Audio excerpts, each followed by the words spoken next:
Vâng, xin chào tất cả các anh chị và các bạn đã quay trở lại kênh YouTube của mình. Thì video hôm nay mình sẽ hướng dẫn cho các anh chị và các bạn là cách chỉnh dao cắt chỉ ở máy một kim. Thì những cái ban bệnh ở máy một kim dao cắt chỉ này thì nó gồm có những ban bệnh như là không cắt chỉ này, cắt chỉ không đứt hoặc là cắt chỉ bị ngắn, bị dài. Thì mình sẽ hướng dẫn chi tiết từng phần cho các anh chị để chúng ta biết cách để chúng ta khắc phục xử lý. Thì bây giờ các anh chị sẽ nhìn vào máy để mình hướng dẫn cho các anh chị chi tiết từng phần một nhé. Bước đầu tiên thì các anh chị muốn chỉnh được máy của chúng ta nó chuẩn thì chúng ta phải kiểm tra đến cái điểm dừng kim. Tức là các anh chị may và chúng ta nhấn quát cắt chỉ thì chúng ta để ý là cái cò giật chỉ của chúng ta này nó phải lên điểm cao tận cùng này. Đó, thì cái điểm dừng kim của chúng ta mới chuẩn nhá. Nếu mà khi chúng ta may mà chúng ta nhấn quát cắt chỉ, cái cò này của chúng ta chưa lên hết thì là tức là cái điểm dừng kim máy của chúng ta chưa chuẩn. Nếu mà cái điểm dừng kim máy của chúng ta nó chưa chuẩn thì khi các anh chị chỉnh cam cắt chỉ thì nó sẽ không đúng, thì nó gây đến cái ban bệnh là cắt chỉ bị ngắn hoặc là không cắt chỉ không đứt. Nên là chúng ta phải kiểm tra đến cái điểm dừng kim chúng ta xem đã chuẩn hay chưa nhá. Thì cái điểm dừng kim này thì mỗi máy nó chỉnh khác nhau nên là các anh chị phải nghiên cứu ở tài liệu của máy nhé. Bước tiếp theo thì chúng ta phải kiểm tra đến cái đồng tiền này. Khi chúng ta nhấn con cắt chỉ thì cái đồng tiền của chúng ta phải bênh lên này. Đó. Thì trong cái đồng tiền này nó có một cái ti. Khi chúng ta nhấn con cắt chỉ thì cái dây phanh cắt chỉ chúng ta nó kéo và nó làm cho cái đồng tiền của chúng ta bênh lên. Nếu mà khi chúng ta nhấn con cắt chỉ mà cái đồng tiền của chúng ta nó không bênh được như thế này thì chúng ta cắt chỉ xong thì cái sợi chỉ của chúng ta sẽ bị ngắn hoặc là tuột khỏi lỗ kim. Thì để chỉnh được cái bệnh đồng tiền chúng ta không bênh lên thì chúng ta phải kiểm tra xem là trong này nó còn ti hay không. Và cái thứ hai nữa là chúng ta sẽ chỉnh con ốc này. Đó, chúng ta lấy con ốc này ra và chúng ta sẽ đẩy cái đồng tiền chúng ta vào một chút xíu nữa. Nếu không được thì chúng ta sẽ chỉnh ở cái dây phanh giật đồng tiền ở bên dưới máy này nhá. Thì ở bên dưới máy này thì các anh chị nhìn đây là cái dây phanh giật đồng tiền này. Khi chúng ta nhấn con cắt chỉ thì cái củ bít tông của chúng ta đóng vào. Đó, thì nó sẽ kéo dây phanh của chúng ta ra và nó làm cái đồng tiền của chúng ta nó bênh ra nhá.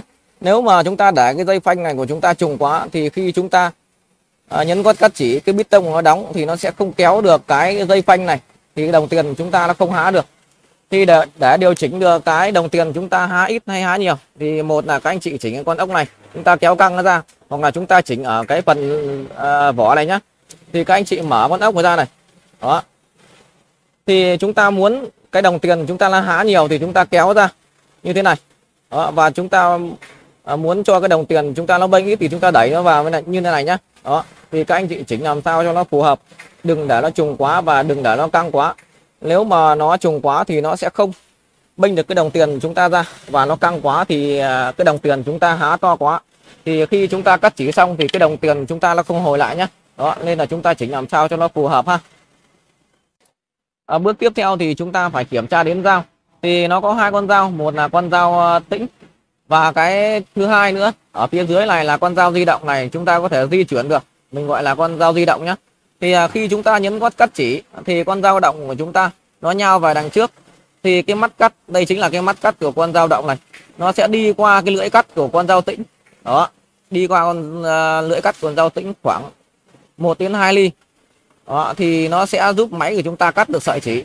Thì đầu tiên thì chúng ta phải kiểm tra xem là cái dao của chúng ta nó còn cắt được chỉ hay không. Đó, thì bằng cách là chúng ta thử nguội bằng tay như thế này, chúng ta sẽ kéo một cái sợi chỉ suốt lên và các anh chị kéo nó ở giữa con dao tĩnh này nhá. Đó, rồi các anh chị sẽ dùng tay chúng ta đẩy con dao động của chúng ta lên để xem nó cắt được chỉ hay không nhá. Chúng ta sẽ vít con dao động chúng ta lên. Đó, thì nó vẫn cắt chỉ được như thế này là ok nhá. Nếu mà chúng ta thử nguội ở ngoài bằng tay như này mà nó không cắt được sợi chỉ thì chúng ta phải kiểm tra lại dao của chúng ta xem nó bị cùn, bị mẻ hay không. Thì bây giờ mình sẽ hướng dẫn các anh chị là cách kiểm tra dao nhé. Thì đây là con dao động. Đó, con dao di động này. Thì các anh chị nhìn thấy đây là cái mắt cắt của nó nhá. Đó. Thì các anh chị kiểm tra xem là cái điểm cắt này, cái lưỡi cắt của con dao động của chúng ta xem nó có bị mẻ, nó có bị bóng hay không nhá. Nếu mà con dao này nó bị mẻ, bị bóng thì các anh chị phải khắc phục bằng cách là chúng ta thay thế một con dao mới ha. Đó. Và tiếp theo nữa là đến con dao tĩnh này. Thì con dao này của mình nó đã bị hư rồi nhá. Đó. Thì các anh chị đây là cái mặt trên của con dao nhá. Đó. Và đây là cái mặt phía dưới này. Thì các anh chị kiểm tra xem này, cái lưỡi này nó có bị mẻ, nó có bị cùn, bị bóng hay không. Đó. Nếu mà nó bị mẻ, nó bị lõm như thế này thì các anh chị có thể khắc phục là bằng cách là chúng ta mài hoặc là chúng ta thay thế một con dao khác là ok nhá. Thì cái video mình hướng dẫn các anh chị cách thay dao thì mình đã hướng dẫn rồi, thì các anh chị có thể xem lại cái video đó nhé. Thì cái đường link video mình sẽ để ở dưới phần mô tả. Và cái tiếp theo nữa là các anh chị phải kiểm tra đến cái lực ép của con dao tĩnh với con dao động này. Nếu mà cái lực ép của nó không đủ thì nó cũng không cắt được sợi chỉ nhá. Thì các anh chị chỉnh làm sao cho cái lực ép đó, lực ép giữa con dao tĩnh và con dao động của chúng ta này nó đủ để nó cắt được sợi chỉ nhá. Đối với những cái hàng chỉ to đó thì các anh chị phải tăng lực lén của con dao tĩnh của chúng ta xuống thì để nó có cái độ cắt mới ok nhá. Thì để chỉnh được cái lực ép của con dao tĩnh và con dao động này thì các anh chị nhìn thấy ở máy của chúng ta nó có một cái lỗ. Vì nhiều máy nó dùng bằng lục giác và nhiều máy nó dùng bằng tô vít, thì các anh chị chỉ nhìn thấy ở trên máy nó có một cái lỗ này. Thì chúng ta sẽ tăng giảm cái lực lén ở con dao tĩnh này. Đấy, chúng ta chỉnh nó thêm một chút xíu nữa đó, và chúng ta có thể là lới nó ra như thế này đó. Thì sau khi chúng ta chỉnh xong rồi thì các anh chị phải kiểm tra này đó. Đấy, kiểm tra khi chúng ta đưa con dao động của chúng ta qua con dao tĩnh thì nó không được mắc và nó không được vướng nhé. Nếu mà chúng ta chỉnh cái con dao lực ép của con dao tĩnh này của chúng ta này nó mạnh quá, nó nặng quá thì khi nó cắt chỉ nó sẽ bị gãy dao hoặc là nó bị kẹt dao. Đấy, nó bị kẹt dao thì con dao động của chúng ta nó sẽ không hồi về được. Thì khi chúng ta may kim nó sẽ cắm vào con dao này, nó sẽ gây cái hiện tượng là bị gãy kim ha. Đó. Các anh chị chỉ cần chúng ta kéo sợi chỉ và chúng ta đưa con dao động chúng ta lên như này là ok nhá. Và cái tiếp theo nữa là các anh chị phải kiểm tra đến cái thời điểm cắt chỉ, tức là cái thời điểm cái lưỡi cắt của con dao động này đó, và cái lưỡi cắt của con dao tĩnh này. Khi chúng ta nhấn gót cắt chỉ thì cái mắt cắt của con dao động này đó nó phải chồm. Đấy, nó phải chồm qua con dao tĩnh khoảng 1 ly đến 2 ly hoặc là chồm hết cái mắt cắt này. Đối với những hàng chỉ to này thì các anh chị chỉnh làm sao cho cái thời điểm của con dao động này của chúng ta này nó phải đi hết cái mắt cắt này và nó hồi lại như này thì nó mới cắt được chỉ nhá. Đó. Nếu mà chúng ta chỉnh cái tức là cái độ nhảy, cái thời điểm cắt chỉ của con dao động này của chúng ta mới đi đến đây đó, mới đi đến đây, nó chưa đến cái mắt cắt này mà nó đã hồi vào rồi thì cái sợi chỉ của chúng ta nó sẽ không cắt được. Dù các anh chị có chỉnh cam hoặc là thay dao mới nữa thì cũng không cắt được chỉ nhá. Thì đối với cái phần đó, cái thời điểm giữa con dao động và con dao tĩnh này nó gặp nhau là rất quan trọng này. Các anh chị chỉnh làm sao phải chuẩn cái mắt cắt của con dao động này. Đấy, nó phải đi qua cái lưỡi cắt của con dao tĩnh. Đấy, đi qua cái lưỡi này, đi qua cái mép cắt này khoảng 1 ly hoặc là hết cái mắt cắt này nó hồi lại thì nó mới cắt được sợi chỉ. Đây mình sẽ giả dụ cho các anh chị nhé. Khi chúng ta nhấn gót cắt chỉ mà cái con dao động của chúng ta này nó chỉ mới đi đến đây mà nó đã hồi vào thì cái sợi chỉ của các anh chị sẽ không bao giờ cắt được. Thì lúc nào nó cũng phải đi hết con dao, hết cái điểm. Đấy, hết cái điểm mắt cắt của con dao động này thì nó mới cắt được cái sợi chỉ cho các anh chị nhé. Thì bây giờ mình sẽ hướng dẫn các anh chị là cách test kiểm tra cái thời điểm giữa con dao động và con dao tĩnh này nó cắt chỉ nó gặp nhau ở cái mép cắt này nhá, làm sao cho nó ok nhất để chúng ta có thể chỉnh được để khắc phục được cái tình trạng là không. Rồi bước tiếp theo thì mình sẽ kiểm tra đến cái độ lông sâu của con dao động của chúng ta, hay là còn gọi là cái thời điểm cắt chỉ giữa cái lưỡi cắt của con dao động và con dao tĩnh thì chúng ta gặp nhau này. Thì để kiểm tra nguội được ấy, thì chúng ta thao tác như sau. Chúng ta quay kim của chúng ta đi xuống này, tận cùng này. Và khi kim của chúng ta đi lên, đó, khi kim của chúng ta đi lên nha các anh chị nhé. Và các anh chị sẽ nhìn ở cái cò này. Đấy, và cái điểm sâu nhất từ con cam như này này. Thì một là chúng ta sẽ đóng cái củ bít tông vào, hay là chúng ta sẽ đẩy cái cò chúng ta đóng vào như thế này. Đó. Thì đây là hành trình cắt chỉ của nó này, nó đi từ cái điểm sâu nhất từ con cam này và nó sẽ thoát dần. Đấy, lên điểm từ thấp lên cao và lên cái đỉnh của con cam này. Khi cái bi này chúng ta thoát lên cái điểm cao của con cam thì các anh chị nhìn thấy đó, các anh chị nhìn thấy là cái cần đấy, cái cò giật dao động của chúng ta nó di chuyển lên, tức là con dao động chúng ta di chuyển lên nhé. Đó. Và chúng ta quay để cho nó hết hành trình. Và các anh chị để ý này. Các anh chị để ý là cái mắt cắt của con dao động này của chúng ta này, nó phải đi qua. Đấy, nó phải chồm qua con dao tĩnh. Hết cái mắt cắt này nó quay lại. Hoặc là cái mắt cắt của con dao động này của chúng ta này. Đấy, nó chồm qua cái con dao tĩnh của chúng ta 1 ly. Hoặc là hết cái mắt cắt này nó hồi lại thì là ok nhá. Đó, các bạn test này. Đó, như thế này thì là nó hơi bị lông này. Thì nhiều trường hợp những sợi chỉ to. Đó, sợi chỉ to mà chúng ta đấy, chúng ta chỉnh như vậy, chúng ta chỉnh đó, chúng ta đã như thế này. Đấy, nó ăn nó hơi bị lông như này thì nó sẽ không cắt được chỉ nhá. Đó. Thì trong cái trường hợp này thì các anh chị sẽ tiến hành chúng ta sẽ chỉnh lại đấy, độ lông cạn của con dao động của chúng ta bằng cách là chúng ta sẽ vít cái cò. Chúng ta sẽ vít cái cò giật dao động của chúng ta ra này. Đó. Và các anh chị vít và chúng ta sẽ dùng tô vít chúng ta xả con ốc ra nhé. Đó. Sau khi chúng ta xả được con ốc ra rồi thì chúng ta có thể chỉnh được cái độ lông cạn của con dao động của chúng ta. Đó. Thì đây chính là cái cò này, chúng ta có thể đẩy lên đẩy xuống này. Đó. Nếu mà cái con dao của chúng ta nó sâu quá thì chúng ta có thể là chúng ta sẽ vít cái cò này nó về đằng trước của chúng ta này. Nếu mà nó ăn sâu quá thì nó mà ăn lông quá thì chúng ta sẽ đẩy lên một chút xíu nữa.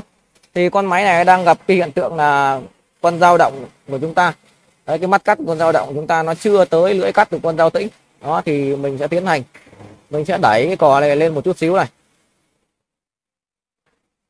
Đó, mình sẽ đẩy lên một chút xíu và mình sẽ tiến hành, mình sẽ siết cái con ốc này vào. Đó. Thì để chỉnh được cái điểm cái độ lông cạn của con dao động này thì nó cũng có nhiều cách chỉnh. Một là chỉnh như mình, hai là các bạn chỉnh theo cái độ vòng của con cam này thì cũng được ha. Đó, sau khi chúng ta đã chỉnh lại rồi thì chúng ta test lại một lần nữa bằng cách là chúng ta sẽ quay máy của chúng ta đi xuống tận cùng này, kim xuống tận cùng này. Và khi kim rút lên đó thì chúng ta sẽ gãy cái cò này, bi này chúng ta đóng vào cái con cam này và chúng ta quay theo hành trình cắt chỉ của nó. Đó, và chúng ta nhìn kiểm tra ở bên phía con dao động của chúng ta này. Đó, nó phải chồm lên. Đấy, nó phải chồm hết con dao. Nó phải chấm hết cái mắt cắt này nhá. Đó, nó phải chấm hết cái mắt cắt là ok nhá. Rồi, sau khi mình đã chỉnh được cái độ lông cạn của con dao động này rồi thì mình sẽ tiến hành, mình sẽ hướng dẫn các anh chị là cách chỉnh cam, là tức là thời điểm cắt chỉ là cái cam của máy 1 kim này nhá. Thì bước tiếp theo thì mình sẽ chỉnh lên cam. Thì xin giới thiệu các anh chị, đây là con cam cắt chỉ của máy 1 kim dao cắt vòng này. Thì con cam này thì nó có 2 con ốc hãm này. Thì bây giờ mình sẽ tiến hành mình xả con ốc, 2 con ốc ra. Đó. Sau khi mình đã xả con ốc ra rồi thì cái cam của chúng ta nó sẽ di chuyển tự do này. Đó. Thì để chỉnh được cam chuẩn thì các anh chị chỉ cần đạp máy và chúng ta nhấn gót cắt chỉ cho cái cò kim của chúng ta lên cao nhất thì chúng ta sẽ chỉnh đến con cam này ha. Đó. Thì chúng ta xoay cái con cam này thì đây là cái điểm sâu nhất của con cam này và đây là cái đỉnh của con cam này nha. Các anh chị chỉ cần khoác cái con cam này. Đó, khoác con cam này vào cái con bi này nhá. Đó. Sau khi chúng ta đã khoác được cái con cam vào con bi này rồi thì chúng ta sẽ chỉnh cái độ hở. Đấy, hở đứng của nó. Đây, tức là dưới cái mép của con cam này với cái bi này của chúng ta này phải cách nhau 1 ly hoặc 1,5 ly này. Đó, sau đó chúng ta xê ra và chúng ta sẽ chỉnh cái độ hở ngang như này nhá. Đấy, giữa cái mép của con cam này và cái mép của đầu bi này của chúng ta này cũng phải hở 1 ly đến 1,5 ly. Đó, như thế này.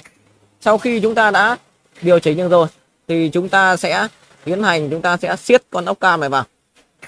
Đó, chúng ta siết con ốc cam này vào và chúng ta quay thử một vòng là xem cái trục bi này của chúng ta nó có bị chạm vào con cam hay không. Đó. Sau khi chúng ta cảm thấy ok rồi thì chúng ta sẽ siết chặt 2 con ốc này vào. Đó. Như này là ok nhá. Rồi thì sau khi chúng ta chỉnh xong rồi thì các anh chị đạp máy cắt chỉ. Đó. Thì lúc khi chúng ta nhấn gót cắt chỉ xong thì chúng ta phải để ý này, cái trục bi này của chúng ta này lúc nào nó cũng nằm trong cái vị trí là ở dưới cái hõng sâu nhất của con cam này, tức là cái điểm sâu nhất của con cam này nó nằm trong cái trạng thái là sẵn sàng. Đấy, sẵn sàng đón cái con bi này của chúng ta đóng vào như thế này. Đó, nó phải đóng được vào như thế này là ok nhá. Đó, là cam chuẩn này. Nếu mà chúng ta chỉnh cái cam của chúng ta nó không chuẩn thì nó sẽ gây ra cái hiện tượng là cắt chỉ bị ngắn hoặc là không cắt được chỉ nhá. Thì các anh chị phải, khi máy của chúng ta nó không cắt được chỉ thì các anh chị phải kiểm tra từng phần một. Một là chúng ta kiểm tra đến dao của chúng ta xem nó có bị sắc, có bị cùn hay không. Và cái thứ hai nữa là chúng ta phải kiểm tra đến đấy, cái độ nhảy, đấy, độ lông cạn của con dao động này. Đó. Sau đó thì chúng ta phải kiểm tra đến cam này. Đó. Thì khi cam chúng ta chuẩn rồi, đấy, thì các anh chị không cần động đến, thì chúng ta chỉ cần động đến cái phần dao và cái độ nhảy của con dao động này, tức là cái thời điểm cắt chỉ giữa con dao động và con dao tĩnh của chúng ta nó chưa tới mép cắt thì nó sẽ không cắt được chỉ nhá. Rồi tiếp theo thì mình sẽ kiểm tra đến cái nhíp cắt chỉ nhá. Bước tiếp theo thì chúng ta phải kiểm tra đến cái nhíp cắt chỉ này. Thì cái nhíp này nó màu đen, nó sẽ nằm dưới con dao tĩnh của chúng ta này. Đó. Thì khi chúng ta kiểm tra này thì chúng ta đẩy con dao động chúng ta lên này. Thì bao giờ cái nhíp này nó cũng phải nằm dưới con dao động này nhá, thì nó mới cắt được chỉ nhá. Nếu mà cái nhíp này của chúng ta khi chúng ta đẩy con dao động lên mà nó nằm trên con dao động này thì nó sẽ không cắt được chỉ. Đó. Và cái nhíp này nó hơi ấy, nó hơi chạm vào cái con dao động của chúng ta một chút xíu thì nó mới làm cho cái sợi chỉ chúng ta cắt chỉ ổn định được. Nếu mà cái nhíp này của chúng ta nó không có thì khi chúng ta cắt chỉ thì nó sẽ gây ra cái hiện tượng là cắt chỉ bị ngắn hoặc là không cắt chỉ nhá. Nên là chúng ta cũng phải kiểm tra đến cái phần nhíp này cũng rất quan trọng này. Cái nhíp này nó giúp máy chúng ta cắt chỉ nó ổn định hơn nhá. Thì bây giờ mình sẽ test thử cho anh chị xem này. Đó. Cắt chỉ rất ok này. Và khi chúng ta cắt chỉ xong thì cái sợi chỉ của chúng ta nó phải thừa khoảng độ 2 phân đến 2 phân rưỡi này thì nó mới đủ đường may tiếp theo nhá. Nếu mà các anh chị chỉnh nó không đúng thì nó sẽ gặp cái hiện tượng là không cắt chỉ này. Hoặc là khi chúng ta cắt chỉ xong thì cái chúng ta tiếp tục chúng ta may đường tiếp theo thì nó sẽ bị tuột chỉ khỏi lỗ kim này nhá. Đó. Thì các anh chị phải làm đúng những các bước và chúng ta làm chỉnh làm sao cho chuẩn. Và khi máy của chúng ta gặp những hiện tượng không cắt chỉ hoặc là cắt chỉ ngắn thì các anh chị cứ kiểm tra từng phần như mình vừa hướng dẫn các anh chị là các anh chị làm được nhá. Rồi mình cũng xin tạm dừng video ở đây. Nếu những gì mình chia sẻ các anh chị thấy hay hữu ích thì hãy để lại cho mình xin một like, đăng ký kênh. Mình xin chúc tất cả các anh chị là thành công nhé.